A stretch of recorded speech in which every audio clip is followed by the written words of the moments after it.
Hi, everybody! Welcome back to Planet Arizona Comics, where the temperature's hot and the comics are hotter. Although it's not too hot today, because if you can see out there, you got some clouds. Gonna rain a little bit later.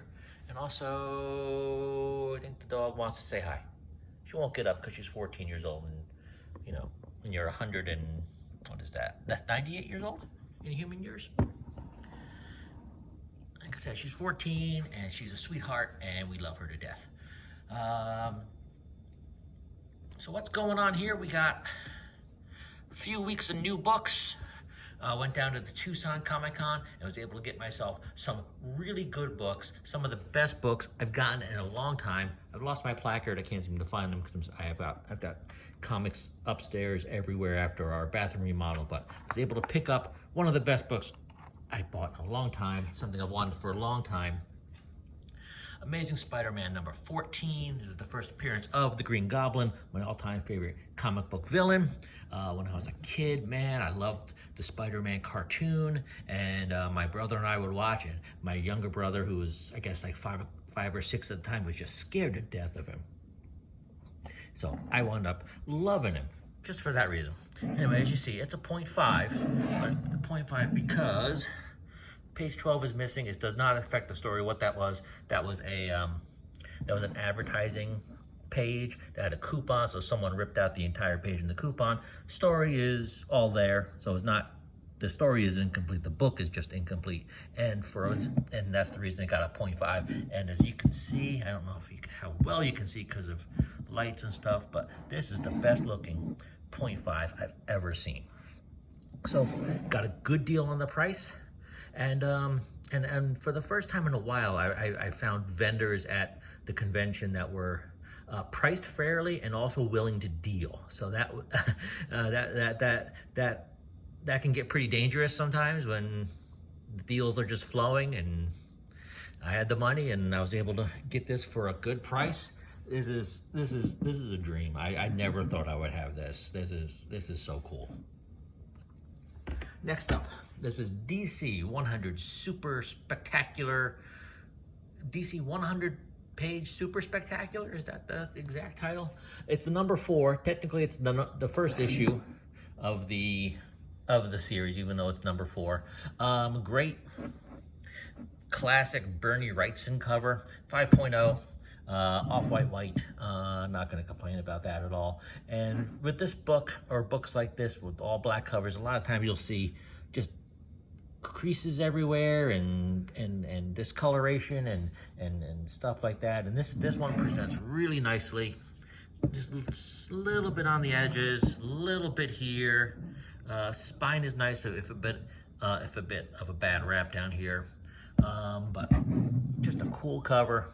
And this was from a guy who just set up at the convention. He wasn't a dealer. He's just a fan of Bronze Age horror, and he had a lot of good books, good prices. So I bought this, and also 5.0 of The Dark Mansion of Forbidden Love, gothic horror romance from 1971.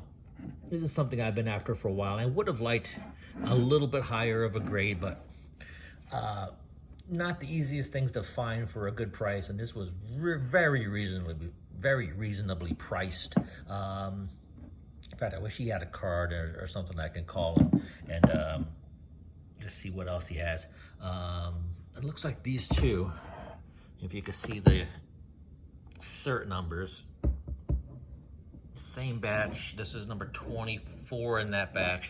This is number 25 in that batch. So I want to go through and see what else was in that batch. But again, not one of those books, because it's dark, you'll always see creases here or creases there, and this isn't bad at all. You got this down here and a little bit up here, if you can see. Where's my finger? Right there, about here, and a little bit right there.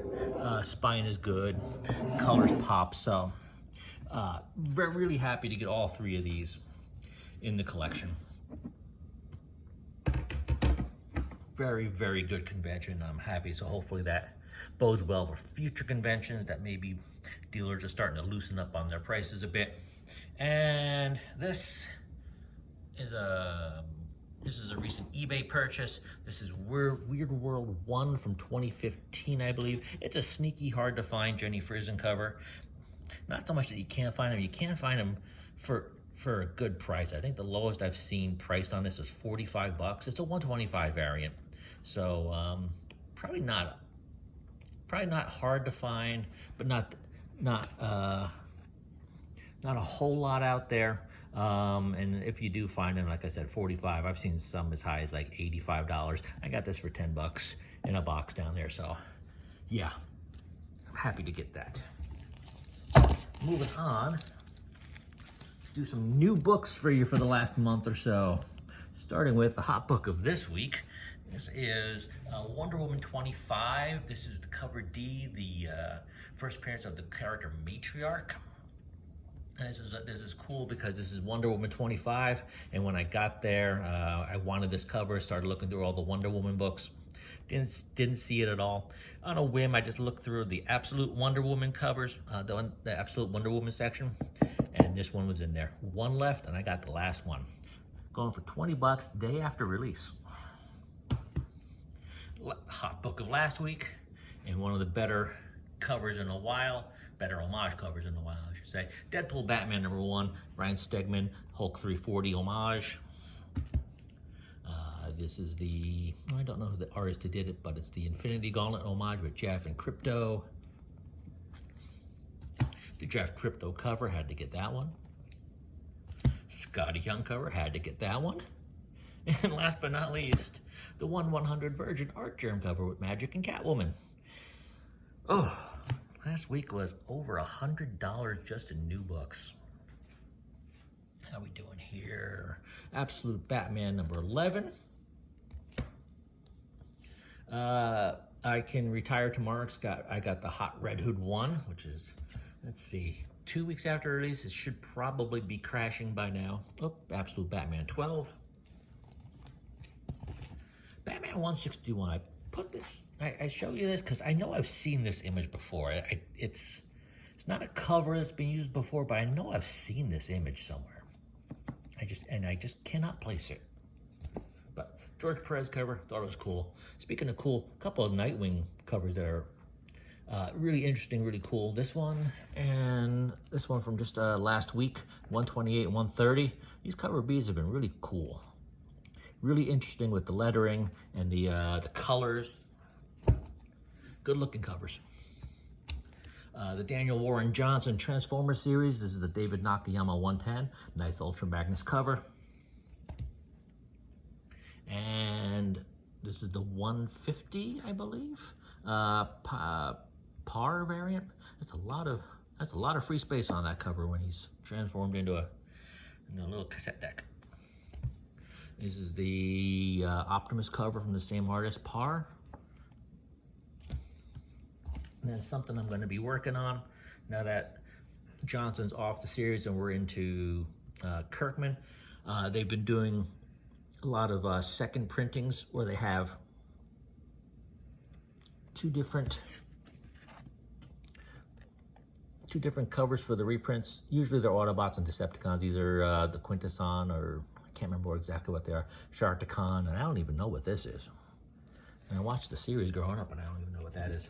But like I said here, you got Autobots and Decepticons for different covers. So if you grew up with the series, I think these are really cool and a fun subset to collect and hunt down. So you got who's that, Silverbolt and Scavenger from the Constructicons, and here you got Superion and Bruticus, the Combiners. Recent Star Wars series haven't gotten a whole lot of publicity, a lot of good run, but I'm liking these Powers of the Force action figure variants. I remember when they came out in the mid to late 90s, all my friends and I would go down to Toys R Us and get as many of these as we can. I think the orange ones were the, I guess the first releases, and I think they went to green ones later. Like reissues of the same ones. What's next? Ultimate Spider-Man 19. Let's see, let me get you a little closer, I think it might be a little bit better. Now that the big slabs are out of the way. Ultimate Spider-Man 19. I guess this is what you call the first Richard Parker venoming out, I guess is the way to say it. First print, second print, and the 1/100 Perel cover, which I think is sneaky good.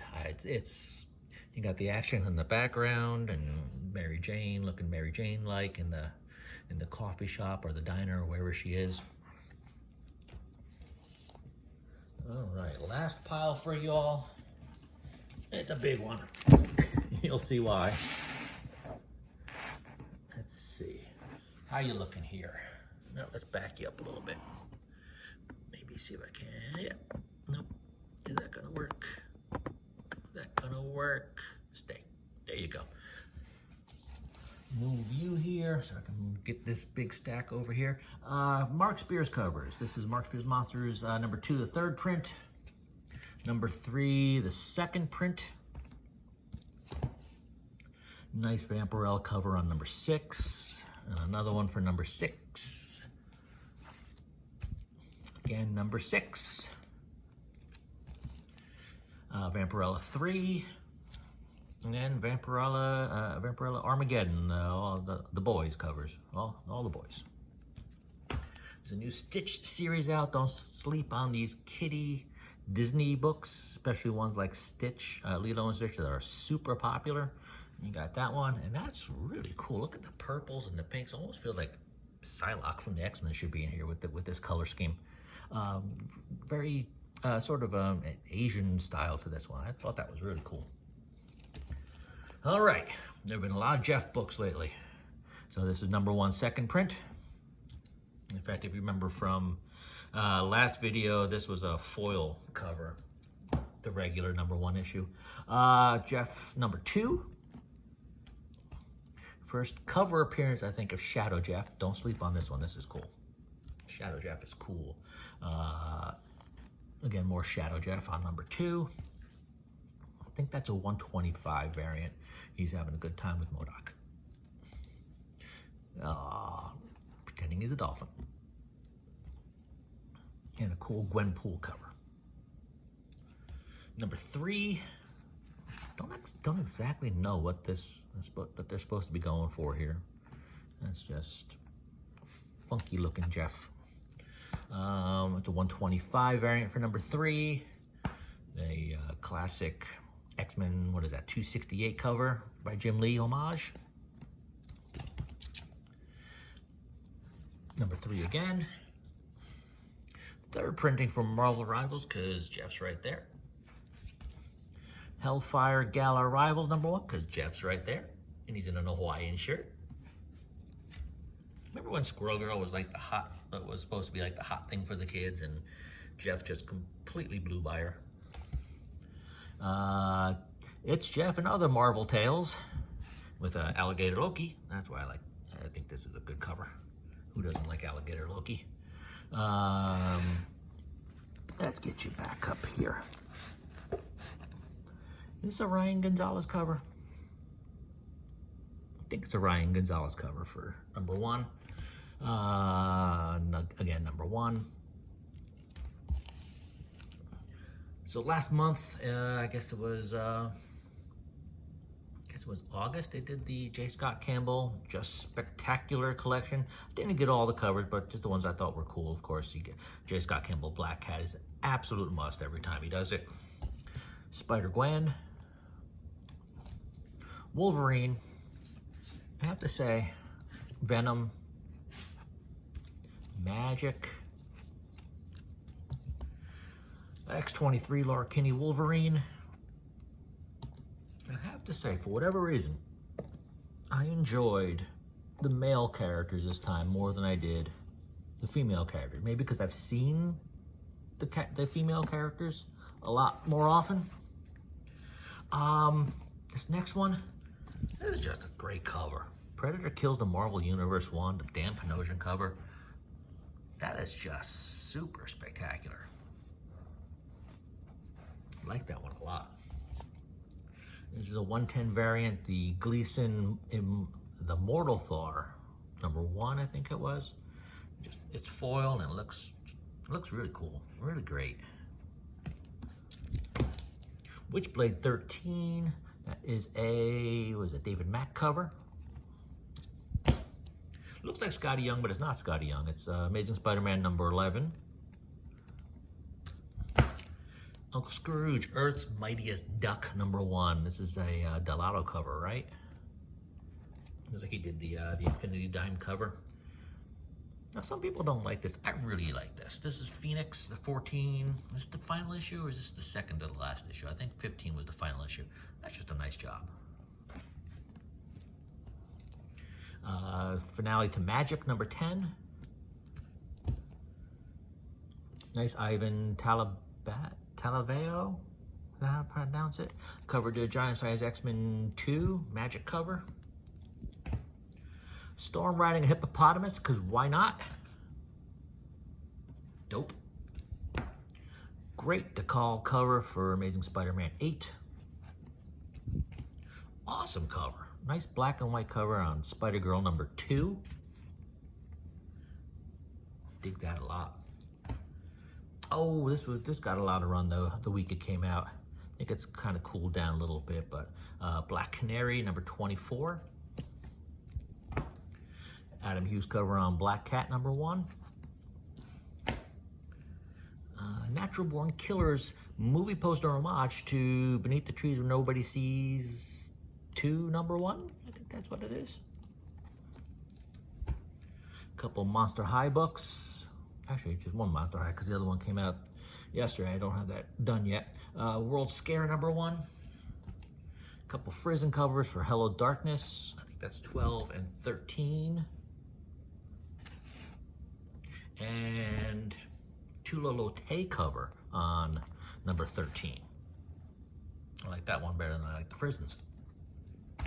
Interesting series. Interesting series. The second one came out. Not a bad series read so far. Red Shirt's number 1. Because you know, if you know the lore of Star Trek, anyone with a red shirt dies.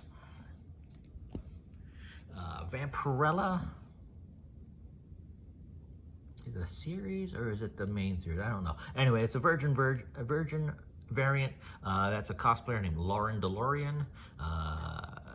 Instagram, if you want to follow her, Lauren_DeLorean at Instagram. And might as well end with this ends tonight or this ends right now. All right, guys, that's what I got for you this week.